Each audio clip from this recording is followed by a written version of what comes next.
A portion of this video is sponsored by Hot Topic. Hi! Hello everyone, it's Kendall here. And if you're new around here, welcome. If you're not new around here, what is up, home skillet biscuit? And happy midweek video. Almost said the wrong thing.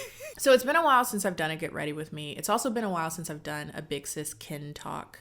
So I figured it's about time we get around to it. I don't know. I've been feeling a bit nostalgic recently, feeling very grateful and everything. And I was like, I kind of want to sit down and just kind of talk about this topic a bit. I've been thinking a lot about how I feel like I'm becoming the person that kid me would have thought is really, really cool. And I had been thinking about that anyway and kind of wanted to like talk and expound upon that a bit.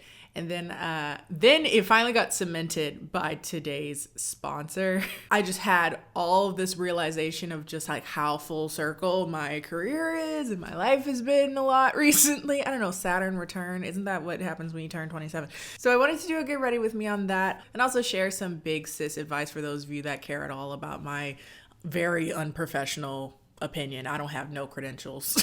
But being 27, because this portion of today's video is actually sponsored by Hot Topic.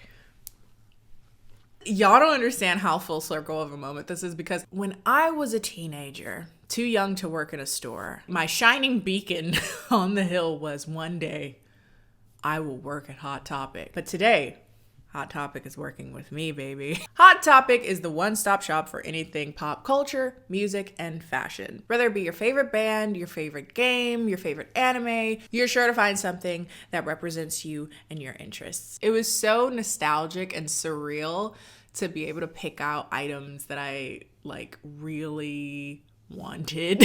So of course, if I'm picking out things that I feel like kind of represent quintessentially early 2000s Kendall, I had to get the Linkin Park shirt. I still bust Linkin Park regularly. I was listening to Faint at the gym yesterday. I got my Gorillaz shirt because I loved that they were an animated band and the music was also amazing. For those of you that were asking where my Shinigami shirt is from, it is from Hot Topic. And also people were bombarding me about the boots.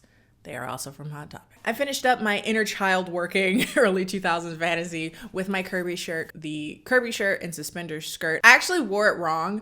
At first, not on purpose, and then on purpose because I put it on crisscross and I was like, oh, I'm supposed to undo them. And then I undid it. And I was like, that's cute. But the crisscross gives it another flavor and I'm kind of into that. And of course, the Kirby shirt, because I love everything adorable, round, and hungry. I'm just living out my like 16-year-old fantasy and it just feels good.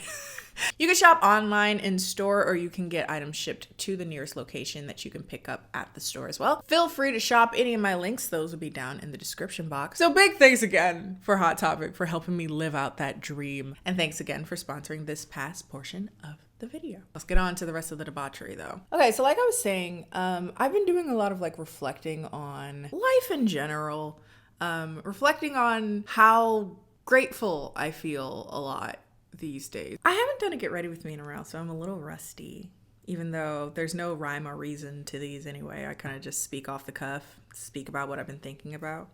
And I think it's the realization that I am really turning into or becoming, or may even have already become, the person that I aspired to be as a child. Coming on to 10 years of me being on YouTube. When I started YouTube, I was, still in high school.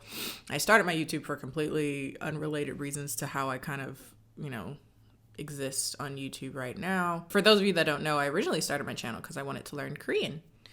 And then I went to college and I learned Korean. And then it was like, oh, what is it about now? And the channel's kind of like followed me through all of my interests and the things that I like to learn and things that I like to talk about and the things that I like to do. But one of the things that I've always kind of struggled with is feeling successful, feeling content and quieted by my accomplishments. Like I started thinking a bit about like the concept of feeling inadequate versus feeling ambitious. Because I feel like in my life, I've been misaccredited things like being ambitious when it was really just the anxiety of not being good enough that made me do things. Whereas now I feel like I'm coming to terms with like being comforted by who I am and what I've accomplished and what I want to accomplish. So that alone is what drives me forward, as opposed to this deep feeling of never being enough and trying to strive towards being enough. That took me off into a different tangent. But I say all this to say, over the years, I've had these kind of low points, especially in my career, where I would kind of have like general goals and I would reach them usually, and then not being able to really enjoy that and value that and feel comforted by that. It's just like, oh, okay, on to the next thing, on to the next thing. A while back, I had the realization that if I had told, say, 16-year-old Kendall, this is the type of person you will be, this is what you will accomplish, this is what you have to look forward to in the future, she would think I'm just the coolest that's ever existed. She would be like, are you kidding me?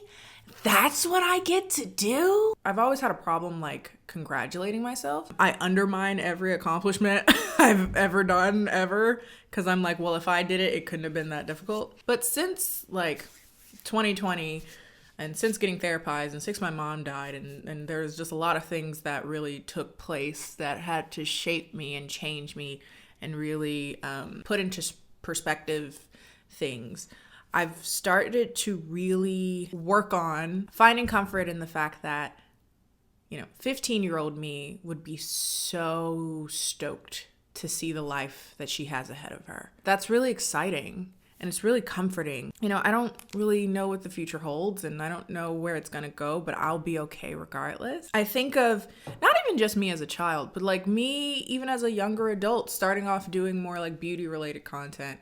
I would dream of the day I'd be on people's PR lists. And now at this point, almost every product I've just put on my face is something that I got from a PR list. I'm working with companies that I grew up on, and I don't know, I just feel so grateful. Well, one, because you guys support what I do.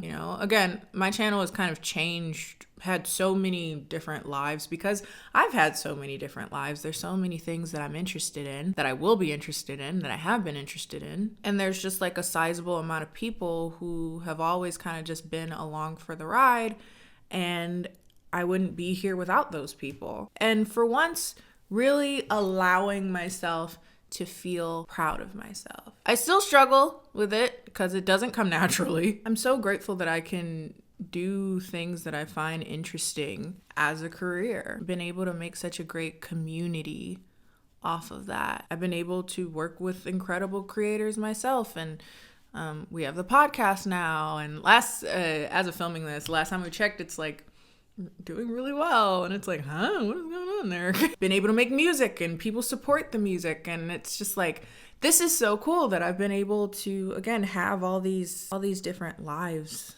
and that people support it, and I really appreciate it. And I think reminding myself that my younger self would be so proud of what I do and what I've become and who I've become is really orienting sometimes when I feel less than, and when I feel like I'm not doing enough, and when I feel like I should be doing this or should be doing that, yada, yada, yada.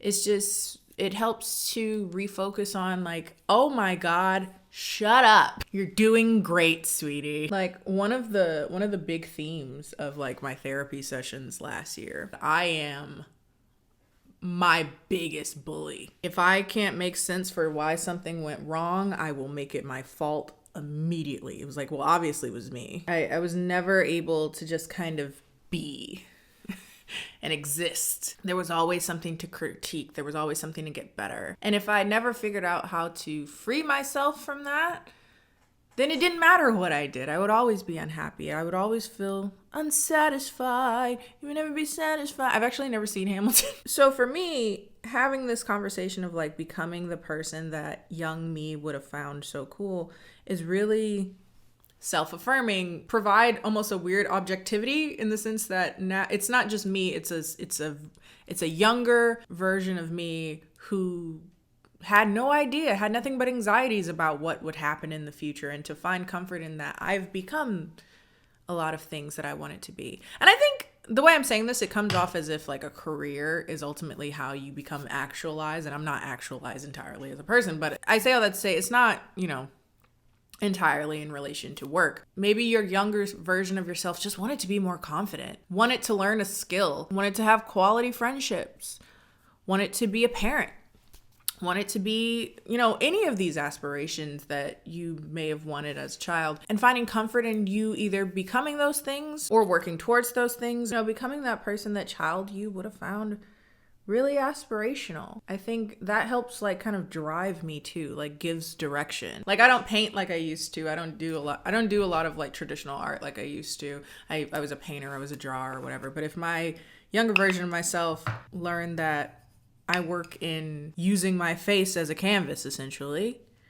she'd be like, that's dope. I don't know where I'm going. I'm just kind of rambling. But like, I've found like a new comfort in wanting to please inner child as opposed to, you know, letting my anxieties of if I'm doing enough drive me forward. Because my accomplishments aren't really my road to actualization, which was quite the wild conclusion for me to come to, because so much of my life was driven on like what I can achieve and what I can do. Yeah, maybe that's it. Maybe that's the trick that I found, for me at least. Even if me in the present, like when I don't feel like enough in the present, I have to remind myself that 15-year-old me thinks I'm the coolest ever existed. And she is so looking forward to becoming who I am right now. 15-year-old me is proud to see that I'm working towards stability, emotional stability. Now that I've given all the advice to myself that I can give, I feel like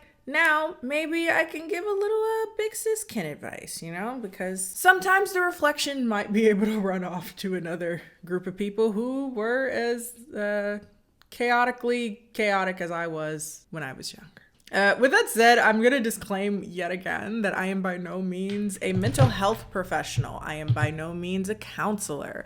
I am by no means any authority on anything, quite frankly.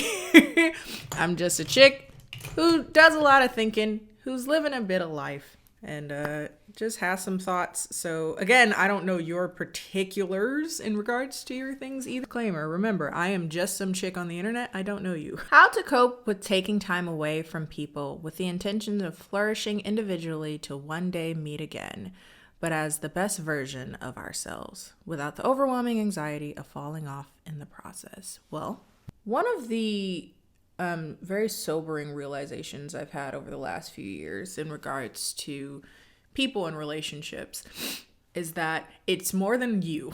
Sure, you two may, you know, depending on the dynamic of your relationship, whether you were dating or whether you were friends, you can't really control how and if you guys come back together, because there's always a chance that you might not. I think for me, one of the things that is really sobering and helps find comfort in uncertain times like that is that you can only do your part, which is if the goal is to break away and come back together, you break away understanding that breaking away was more important than staying together, because staying together just wouldn't have worked. So you can break away hoping to one day come back together, but I would break away, focus more so on the whole self-improvement part, on becoming the best version of yourself, because you're not doing it in order to come back together. You're doing it because it's necessary for you. If you're really fixing yourself just so that you can get back with another person, are you really fixing yourself? Doing the bare minimum, you're doing what's necessary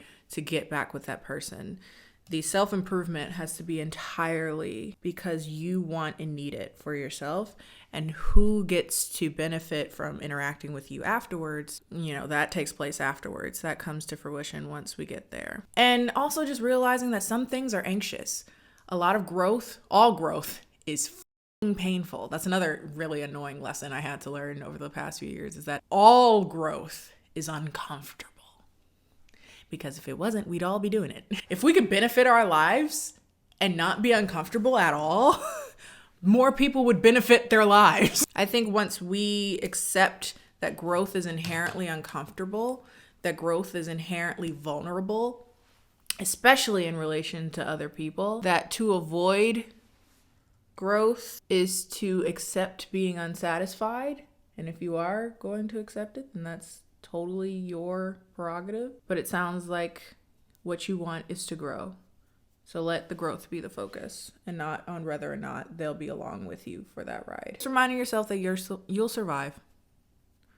If they're there along the ride, if they're not. It was very vague. So I hope it's actually applicable to your situation. How do I deal with the fear of growing old? I feel like I'm running out of time already, but I'm just 21. Again, I know what it's like to feel that. Because that's a big part of like the anxiety around like, have I accomplished enough? Have I submitted my time on Earth?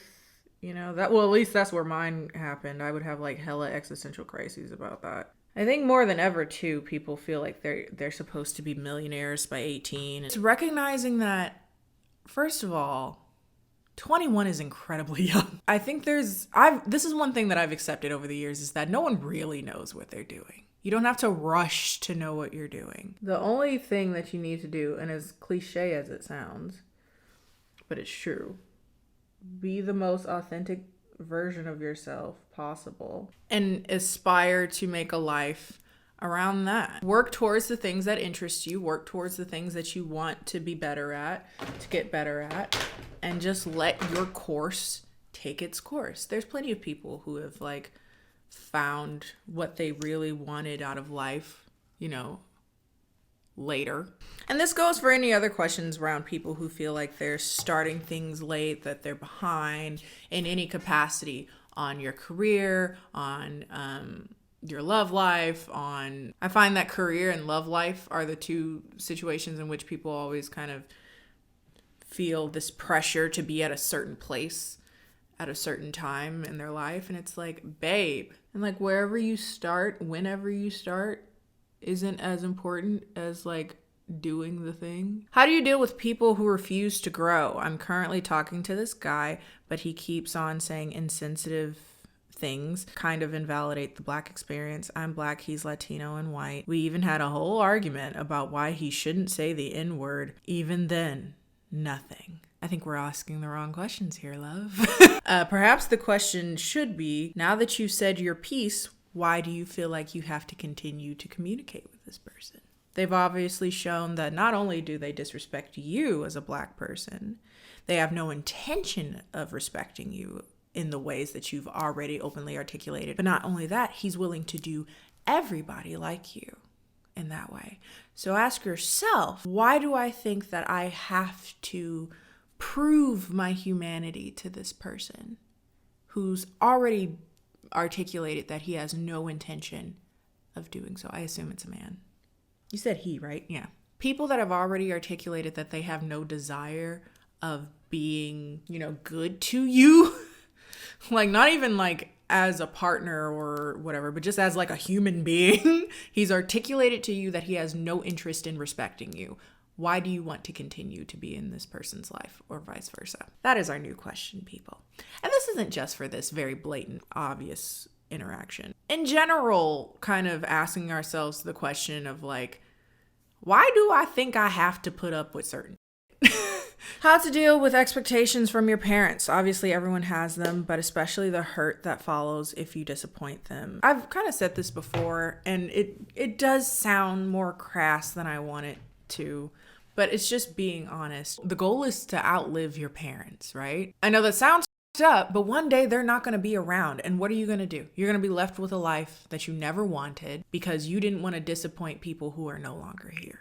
I think it does depend on certain circumstances, because some parents just suck. Like some parents are just not good people. I actually believe most people shouldn't be parents, but that's a different conversation. I feel like a lot of parents just have kids to do better this time than they did with themselves, not realizing they're not having little mini-me's, they're creating new people. Like if you're an adult, going into college, blah, blah, blah, blah, at some point it really is, it's you now. You're an adult. Maybe that means not telling them as much.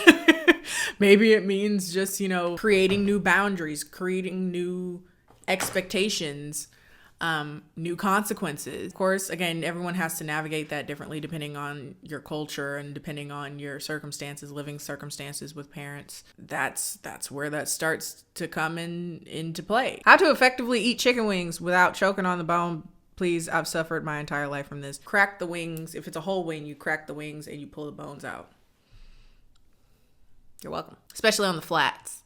How do you get over codependency? By realizing that someone else isn't the answer to your own trauma. It's you doing the work. I find that codependency in the people I've observed, I should say, more so than I've never been a big codependent person. If anything, I've been more avoidant or like hot and cold in the past, more so. You know, codependency is a trauma response like anything else. It's like feeling like you can't be without somebody else because you're just lost. You have no identity without them. Accepting that you are a whole person before you are this attachment to someone else.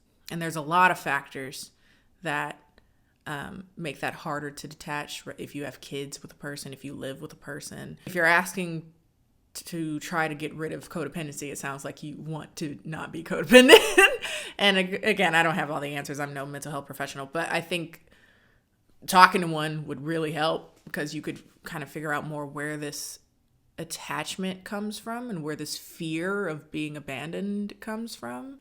Like where this feeling of having to be flushed out by another person, determined by another person, seeing where that kind of comes from. Any advice on getting over a long-term relationship? Okay, so I've never been in a long-term relationship. I've dabbled in some foolishness though. And so here's my tips that I've, acquired over the last few years. 1, stop talking to them. It is very hard to heal from anything if you're constantly being reminded of it. If y'all go to school together, like y'all in classes together in college and stuff, act like they died. That's the first thing you do. And now the process is not about them. The process is about you coming back to center, you kind of unpacking everything that you learned. I mean, relationships are intimate. Not even just in like a sexual sense, but like intimate in the sense that it's vulnerable. It ignites triggers that you may or may not have even known you had. Working through the emotional parts, working through the pain of it all, working through the anxiety of it all. The mourning process, because it's a mourning of something that once was and is no longer. And whether you do that through talking to, how I do it is I go to every friend I have and I bitch to one person, I bitch to the next person, then I bitch to my therapist who is better at like giving me like actual like solid advice. But I also have a habit of like holding grudges and I'm very aware of that. And so now I kind of, allow myself to feel all the feelings, but at some point it's no longer about the relationship ending. It's about me just digging myself into this pity party. And at that point, that's when I kind of have to say to myself, no more. I'm not going to give this any more of my tears or my attention, any more of my focus. I'm not doing it. Notice that the only real way that actually happens is if I reach a place of forgiveness for the person. Detached reverence. It's like, thank you for your service. Thank you. Next. I've learned certain things about myself. I've gained new insight. Yeah, this lesson is painful because most are. And then give yourself the time that you need to heal. And then, there's other people. I don't believe in the one. I believe in the many. There's plenty that could, work with you, and you just find one of those people. How do I stop feeling guilty for putting myself before others? Back then, I cut contact with someone because I felt like I was being suffocated and I wanted to be alone. And I've always took on the role of the friend you can rely on at all times. And I still kind of feel like I was selfish. There's nothing selfish about stating how much energy you have in the tank, because you're not benefiting them by running yourself ragged. If that's what you're so concerned about, what I kind of say to people is if I'm really not in the space, it happens sometimes. Sometimes you're just exhausted and you don't really have the capacity. You just say, hey, I love you. I want to be here for you, but I am really not in the mental space right now. I'll call you in a few days. I just need to, I'm struggling right now myself as well. You're not benefiting anybody, yourself or these people, by being a martyr. I think I'll do maybe 2 more and then call it, because I've been talking for a very long time at this point, almost 2 hours. How do you get over first date jitters? Remind yourself that you're not going like it's an interview. That's something I have to remind myself, because there are times where I'll treat dating like I want to make a good first impression. I want them to fall in love with me. And it's like, babe, do you even know them? It's not an interview. You don't know them. They don't know you. And more importantly, this is, if anything, to see whether or not you like them. If you do, you do. That's great. If you don't, that's also great, because you'll find somebody else that you like. And same with them. If they like you, that's great. If they don't, there's nothing inherently wrong with you. It just wasn't a match. That's something I have to remind myself of sometimes, because if I'm feeling insecure after a date and it's like, oh yeah, this isn't really going anywhere, I have a habit of internalizing, and I'm like, no, it's okay. It's just a person you didn't mesh with. And that's totally fine.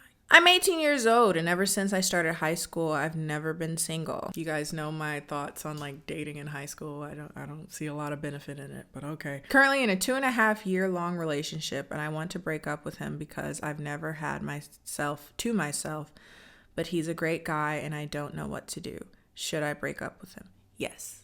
If for no other reason that you are asking a stranger on the internet whether or not you should break up with him. You're not benefiting him or yourself staying in a relationship that you know on some level that you don't want to be in. This is something that's going to gnaw at you, and dragging it out is of no mercy to him. He's probably not going to take it great because he's 18, but like you literally said in this, I want to break up with him. You should do it then. And the funny thing is, even if you don't say to him you want to break up, you will on some level behave as if you do. You do him a service as well as yourself by just ending it. Okie dokie. I think that's all the questions I really have time for. I've been sitting here talking for like 2 hours, so I think I should end it. I hope you guys found something of value in this video. So if you like this video, feel free to like this video. Follow me on all my social media, Instagram, Twitter, both of which are KennieJD. Also check out the podcast In Defense of, a More Butter production, as well as my appearances on Counselors, which is another More Butter show. They're on YouTube, they're on Spotify, and that's all. So I'll see you guys next time. Bye.